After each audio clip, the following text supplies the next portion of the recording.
Hi everyone, this is Tina from I Say So Quilting. I wanted to show you a different way that I use my fusible thread. It's heat fusible. I tried using it in my sewing machine to put binding on, and I really didn't like it. I know a lot of people swear by it, so that's why I bought it, and I bought a bulk of it, which is probably a mistake, but I did find another use for binding in it, and probably other people can have done it like this. But if you did get it and you don't like using it in your sewing machine, the reason I didn't like it is because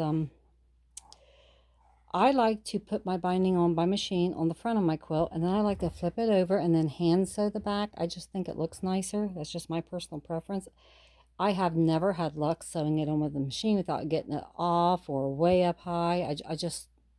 My OCD just drives me crazy with it. So instead of wasting all this, I did find another use. I will typically go through and I'll use a glue stick and just tack that down, press it over, press it down. But you can use this fusible. This one is superior. I know there's other companies that make it, but it's real simple. If you can see, I'll see if I can zoom you in here. Where I sewed my binding onto the front, you have that seam line right there. I just lay the string, the thread, the fusible thread right there in that seam line, and roll the binding, roll the binding over. I've already got this tacked down, but the purpose of this is you don't have to use pins or clips on your binding if you do this, and it stays nice and neat.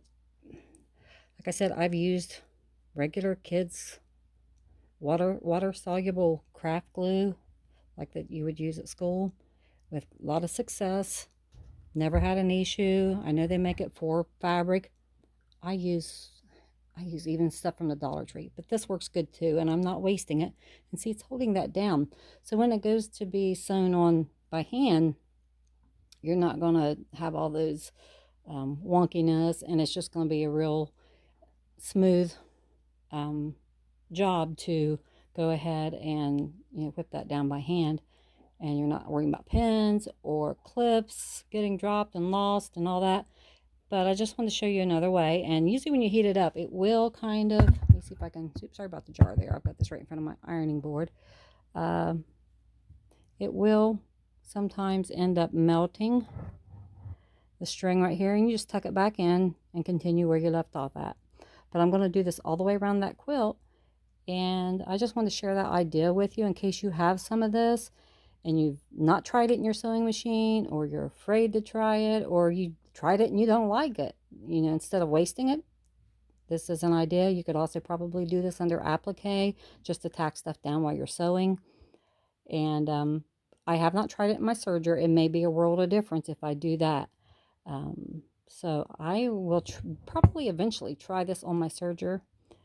And if I do, I'll let you know what I think about that. But here's an idea. And like I said, if you have this stuff, or you're thinking about trying it and then you get it and you don't like using it in your sewing machine, here's something else you can use it for. Or if you want to do the hand sewing, you can still use this and without sewing it in. Because if you're going to machine sew it, you'll put this in your bobbin thread, you'll sew it on. But the problem is, once the heat hits it, it melts.